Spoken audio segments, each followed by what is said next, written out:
Hello and welcome. We have a fun show for you tonight. I'm with Tom Weber, who, as many of you know, is the host of NPR News. He is also, and some of you know this and some don't, the author of a really interesting, great, fun Christmas gift, holiday gift, a book called 100 Things to Do in the Twin Cities Before You Die. And I really, Tom, enjoyed reading it. Welcome. Thank you. I'm glad to be here. Thank you, Mary. It's fun to have you here. Absolutely. I did radio for a little while, and I felt radio was a lot harder than television because you don't have, you know, the nonverbal stuff to count on. But I agree. I actually think radio is more intimate too, if you think about it, because if you think about watching, so if you're watching TV right now, you're there and you're watching here, and then the TV is how many feet away. Even if you're watching online, right, the computer might be pretty close, but with that radio, especially when you're driving in the car, the voice is so close to you. It is intimate that way, and I think you maybe work harder to just listen, and so perhaps then listen better. I somehow think when we're just using one sense, we maybe do that.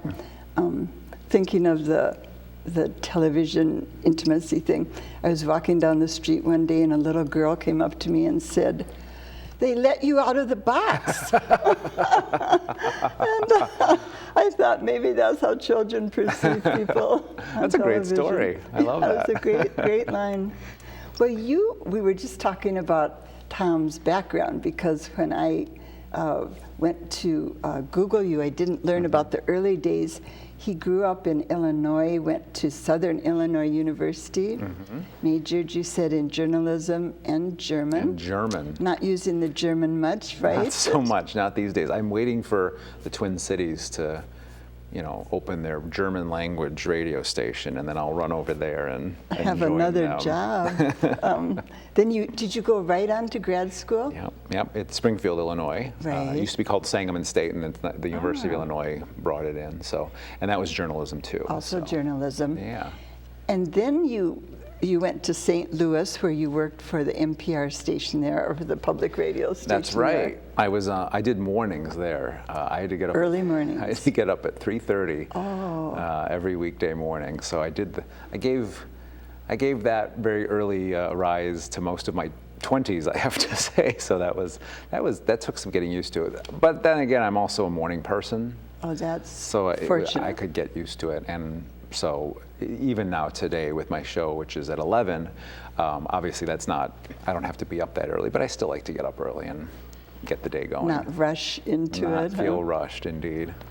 We're going to talk more about his work at NPR after we talk some about the book, because as an interviewer, I have all kinds of questions about how you prepare and how you choose your topics, and I think people are always curious about that. Well, I have a big question. How did you decide to do this? I've interviewed lots of authors. I know how hard it is to write a book. Yeah. How many details are involved in the whole process? Well, I wish there was some romantic story to give you, but there's not. It kind of fell into my lap. And on the one hand, because of my job, and I've also interviewed authors, I've always wondered what it's like to write a book. You bring an author in, you talk about whatever. And I have thought about that. I'm like, gosh, what is the process like? So that was always in the back of my head. So curiosity. So then, completely unrelated to that, this book, which is published by a publisher in St. Louis, is actually doing this as a series. I wondered about. Yes. So they had done one in St. Louis. They've done one in St. right? Louis. They've done one for many cities. So they've done 100 things in blank, to do. My friend, as it turns out, because I used to live in St. Louis, right. a very good friend of mine wrote the St. Louis version of this. So if we were in St. Louis, Mary, you'd be interviewing my friend. I saw her name listed Amanda, in the acknowledgement section. And it was very casual. I was in St. Louis visiting, and I saw her, and she said, they're going to probably need a Twin Cities book at some point. So why don't you do it? A light bulb went off. A few emails later, and there we go. And so Reedy Press contracts with people around the country. Yeah, they find writers and budding writers, but like me in cities, and I think there's a lot of that interpersonal networking that goes on. So this person who wrote the St. Louis book, I think she probably connected with a couple of the other authors in other cities. So it's a very small, fewer than 10, very small publishing house. So they just kind of rely on their own word of mouth to get it out. So. When did you start working on it? Because it often takes longer than people realize. Right, and the one thing I liked about this is I knew it would give me some insight into what it's like to write a book, but I wouldn't have to actually, there's no storyline here. There's no character development, right? I mean, it's a travel book, and it's fun. It's fun to research that, and you have to write a little vignette for all 100, but I also don't have to worry about whether I kill off the butler or anything like that, right, at the end of the book. So it was just a taste. So it was last year, so in 2014, they said, hey, take a few months, put this together, and we could get philosophical here about whether I'd been writing this for a while, because when I initially said, what am I going to do for my 100, I just went with what I knew. I had moved here to Minnesota in 2008. And in January. I read, not a good month for a newcomer, but it was challenging, and there was this realization, because it was so cold. The snow was okay. I'm from the Chicago area originally, so the snow. You're used to snow. But that cold, that first 2 weeks I was here, and I really, in those first couple of weeks, I thought, I really want to like Minnesota. I really want to be here, but I have to embrace this. Do something to help the process. Within a couple months, I had snowshoes. Within a couple years, I had skis, just so I could be outside. I feel like you have to just own it, like run out in a rainstorm just to show that the rain can't win, that kind of a thing. Well, I noticed a lot of the activities, a lot of the things to do were, probably skewed to the outdoor enthusiast. Yeah, I think that's the right word. If I have a bias in this book, it's outdoors. And I think part of it is because there's so many things that Minnesotans and people in the Twin Cities already do during the warm months. We're so good. We're actually so good, aren't we, at going outside in the summer? We're good. We're very good at that. We're very good at embracing and knowing that summer's here in the fall, or the fall. I love autumn. That's my favorite season. Mine too. And so we're good at that. And then winter, some people want to stay in and some people don't. So I really did skew. That is a bias, I will say. There are more things to do outdoors in this book than indoors. Let me hold the book up before we go any further with my little tags in it, folks, but I want to let you have a peek at it. Another thing I think you skewed towards are things that are reasonable in terms of price. Yeah. I mean, a lot of the things in the book you can do. Here we get a good look there at it. Is. Yes. A lot of things you can do that don't cost much money. I definitely wanted to do that. I wanted to be family friendly, and so there's a lot of activities. There are a lot of indoor activities for families, but there are a couple things in there that, again, the book is 100 things to do, not 100 things to buy, right? Or it's to do. Right. And so, for example, to your point, Mary, is one of the things I think, and it sounds almost too simplistic, but as a non-Minnesotan, the concept of walking on a frozen lake was a weird idea for me. And I still live by the rule of never be the first person to walk on a frozen lake. Nor the last. Nor the last. But that's one of the items, completely free. Because what I found that first winter, right after moving here, the first time I walked out on a lake, it was nighttime. And what's so interesting, and if you've never walked out on a lake, maybe you don't know what this is like, but you're in the middle of the city, cars all around, you walk on, it's only about 5 minutes of walking before you're at the middle of the lake, and it's surprising how quiet it is. It is a very magical thing. It's very transformative to where you're suddenly in this... And you see the city from such a different perspective. Yes. So that's a very free event. Very Anyone free, can do it, and everyone free. should do it. So if you've never walked on that frozen lake yet, again, don't be the first or the last, but go for it. And then also there are events isn't this great that we have events like the Kite Festival on Lake Harriet that takes place 100% or 95% on the lake. You have the pond hockey championships on Lake Nokomis. Right. All these things that only exist on frozen ice. I thought it'd be fun, and forewarned Tom just a minute ago on this, but if we could go through, in the book he has 5 categories of things to do. I thought it'd be fun to take category by category and just ask you, if you could, to pick your favorite. Yep. Let's do I'll it. share some of my favorites because I just think it'll give people a flavor of the book. And as I said to you a minute ago or two, I've lived here a long time, and I've done a lot of the things in the book, maybe 3/4 of the things. But the book makes me want to go back and visit some of the places I haven't been to for a while, and definitely see the places I hadn't had on my list yet. Good. I'm thinking the Chamber of Commerce should have given you some kind of well, that's actually bonus here. And that is a goal. I mean, what's that philosophical statement about seeing things with new eyes, right? Right. That's what's going on here. I am not here to promise anyone that I am presenting you a list of 100 completely new things. I guarantee you everyone who looks at this will have done probably at least. Why didn't you include? Oh, of course. Are you getting that? Oh, yeah. I wondered as I read because I thought, oh, you but it's missed fun. You missed this, but I think that's fun. But that is fun. That's part And then of they it. can start their own list, They start right? their own list. They can write their own book. Let's have. You're right. Let's compare Or books. 100 things to do for children in the Twin Cities or with children. Was there one thing, Tom, that you've had people come up and say more than other things? Why didn't you include? Have you had any, or has it been a smattering? There's been a smattering, but one thing, and just I don't want to overemphasize winter, but for example, I had a question at a recent event about, did you do anything with ice fishing?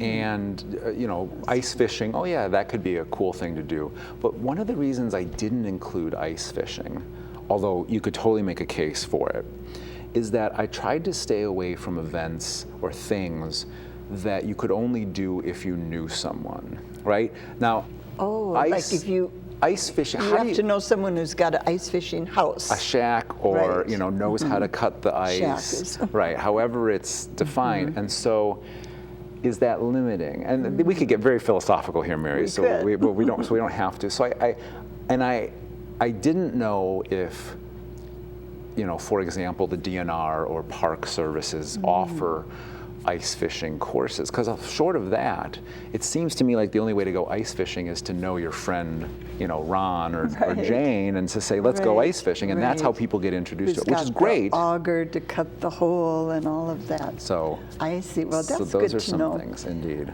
So the 5 categories: Yes. music and entertainment. What was your favorite? Or at least tonight, what's your favorite? Well, you can't, and actually I'll take a hint because we were talking about this before we started recording here, but you can't deny the history of First Avenue.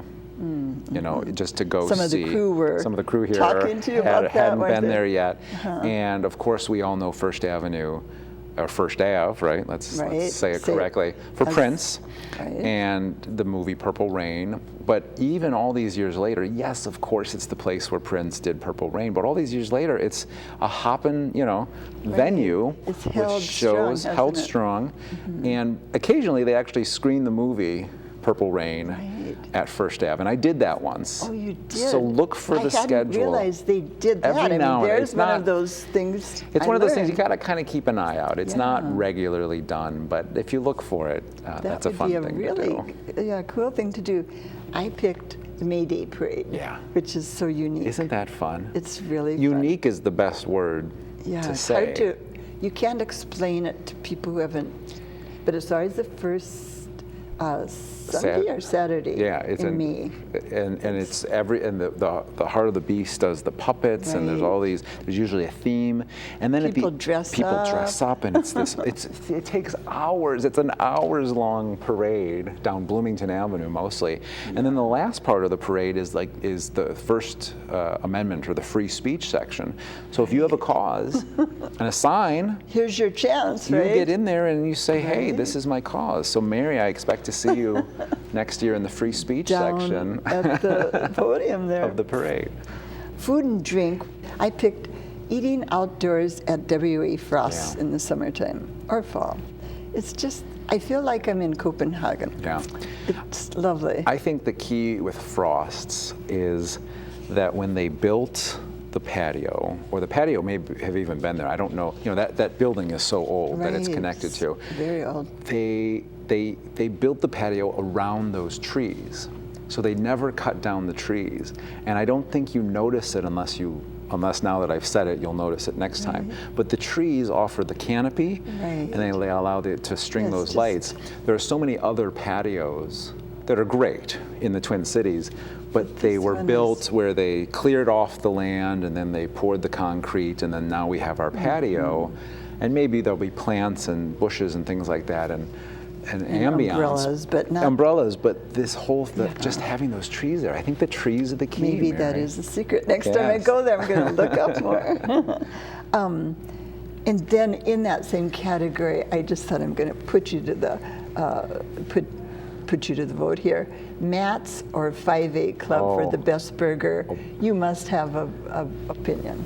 I have so far been able to dodge this question, Mary, and I really I take it. I don't take a position in the book. I do mention that President Obama went to Matt's, which. So does that some mean, leverage, doesn't it? Does that mean that Matt's wins, or does that just mean that the president was not completely informed? It was easier to get to. Yeah. Sports and recreation. We've only got 10 minutes left, Tom. Oh man, here we go. Favorite sports and recreation. Well, I'll go back to the pond hockey tournament in the winter time. It's just this. At Nokomis. It takes hockey back to the way a lot of people played hockey growing up, finding a patch of ice somewhere, shoveling it off yourself. Yeah, there's no checking. The goal box is about this big. You have to just flip it in. And it draws people from all over, doesn't it? It's huge. It sells out for people.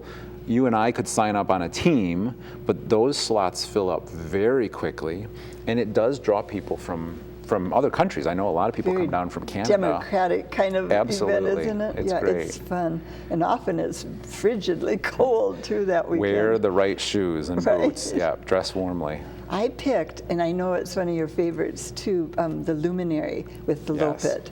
That is the most magical winter event, I think. You don't have to be a good skier. You don't have to have skis. You can walk it. You can just walk it. And I think people might not realize that. So if you just have boots, go. Lake of the Isles, early February. End of January. Thank you, RT. Yeah, it's one of those things that just makes you feel Minnesotan. Yeah. I don't even know how, because the luminary is the candle, right? It's in this vase made of ice. You pour it into the mold, and then you put the candle in, and there's thousands of these luminaries on this lake and no other ice. Yeah, it's just a lovely, fun thing. Culture and history. This is a big section in the book. Hard to pick, but what would you say? Again, you can just say tonight, I'm picking. I think tonight, gosh, I don't even know. Tonight I'm going to pick the History Center, but there's so many museums just in downtown St. Paul, and this is where you get indoor. You have the History Center, you have the Children's Museum, and you have the Science Museum. The Children's Museum is doing some renovations right now, but they have also a temporary space in the Mall of America as a sidebar. But you could, if you really wanted to do all three in one day, exhausted. You'd be exhausted, especially if you bring your kids with you. But they're geographically right there, stone's throw. Exactly. I picked the James J. Hill House just because when I did visit it only once, but it just stuck in my mind. That kitchen, the history of that house. Just the woodcraft, just all of the, my goodness, and how big it is. Yes. Something like 57,000 square feet or something, was that it? It gives you a sense of how, if you really wanted to get historical, he was the railroad magnate, right? So it gives you a sense of how powerful and important and big railroads were at that time in our nation's history as well. So that's kind of an interesting thing. His home is right by the St. Paul Cathedral. Right there on Summit, yeah. And the very last category, I'm not a shopper, so I thought, oh no, shopping? How did that get in here? But you really picked some fun things, including my favorite, apple picking. Yes. What was your favorite in this category? You can't live in Minnesota. There are so many states in our area who claim to be apple states, and I don't want to take that away from them. Michigan is a great apple state, Washington, New York, I get that. But we should not sell ourselves short. We should brag a little bit about our own connection to apples. And what I'm talking about there is inventing apples. Right. You have the Honeycrisp and Sweet Tango varieties created over at the U, so let's celebrate that. And then you go to these orchards and you do your own apple picking, and if you can tell me, if you have a good answer for what to do with a full bag of apples, I'd love to know, because I never know what to do with all those apples, but you should still go. Yes, it's a fun thing. Well, we've just got a few minutes left. As I said in the early part of the interview, I'm so curious, do you get to pick your topics for NPR News, Tom? You do? I do. Yes and no. Obviously, something in the news, you want to cover it. So if something happens, we'll decide, yes, let's do that. You can't pick something from way back that's irrelevant today in terms of news? No, but you can always say, hey, remember that thing that happened 2 months ago? Is there an update? Is there something new to talk about? So yeah, we get a lot of... or segue somehow. Segue, exactly. We get a lot of say in what we talk about. And frankly, we get a lot of, we get emails, social media, we get messages from people. They say, hey, you should cover this. I love that. Yeah, that's fun, isn't it? Yeah. Are you like me and have way more ideas than you have time to... Of course.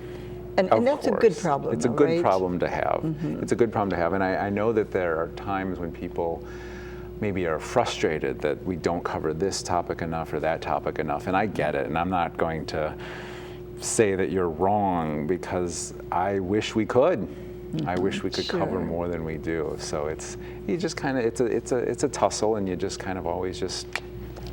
Do you do most of your own research, or do you have people, interns or others on staff that can dig into the topics? We have producers who help with that, but I like to do some of that myself. And at the end of the day, when I sit down to write the script and write the questions that I'm going to ask, that last step is something I'll do. And certainly the producers that I work with will work with me on make sure you ask about this or make sure you talk about that. But I really like to be able to mold, shape that conversation, how we're going to talk about this, and this. And the flow also, I think, is so key in that you can pack a lot more in if you have the flow kind of organized in a way you're not jumping back and forth. And if it's in my head, right? So and then I'm leading as the host, then I know where I want to go. Exactly. We're getting a sign that we want to show people who don't want to forget, or I don't want to forget to give some websites. So if you want to know more about Tom's book, first of all, the title is 100 Things to Do in the Twin Cities Before You Die. Go to www.prettygoodgoods.org and find out where to pick it up. Majors and Quinn, I know. So that's where you can order online. A lot of bookstores, a lot of the independents, a lot of even Barnes and Noble, most of the bookstores have it as well. I'm sure. Head out there. It's a really, really fun book. And then if you'd like to check out Tom's show, if you haven't been listening, or if you want to hear listen to some of the interviews that he's done, go to nprnews.org. I enjoyed your interview with Anton Trower the other day. Yeah, book is called Warrior Nation. It's a history of the Red Lake area and the Red Lake Ojibwe, and he just knows that history so well. So it was really interesting to learn more about that. We have about a minute left, Tom, have you had any one interview that you thought, this is the interview I am so proud of that I want to share with my cousins and my Well, there's a college friends. It's actually a few years old, but I have a weird fascination with garbage and how the stuff we throw away gets where it goes. And there's a guy named Adam Minter who actually lives in China, but he's from Minnesota. And he grew up in the scrap business. His parents owned a scrap yard, or his grandparents owned a scrap yard. As did Kurt Carlson. Exactly. Right? So he does this great job of making that connection between our trash, even going to China, how our trash ends up in China. Anyway, it was a lot of fun, and I really enjoyed that. Well, is that something we can access? Yep. Via the... It's called Junkyard Planet is the name of the book, and I interviewed him, so just look for us online. I will do that. Well, thanks so much for coming over and sharing your enthusiasm for the Twin Cities as well as your work, and it's been fun. Thank you too for being with us. We'll be back again, or I'll be back again next week. You'll hear Tom tomorrow on the radio at 11 o'clock every day, Monday through Friday. I'll see you next week. Until then, have a good week.